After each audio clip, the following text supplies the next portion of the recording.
In this video, we'll walk you through how onboarding works for your clients who are part of a migration.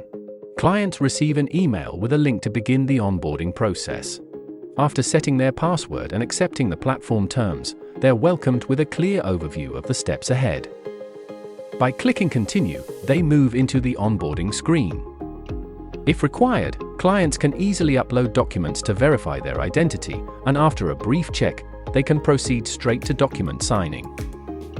Clients review and sign each required document, including advisory documents and all declarations and transfer forms needed to initiate account transfers.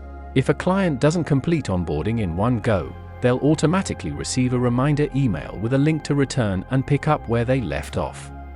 Once the final document is signed, the client gains full access to the client portal. At this point, their accounts are open and transfers are initiated automatically.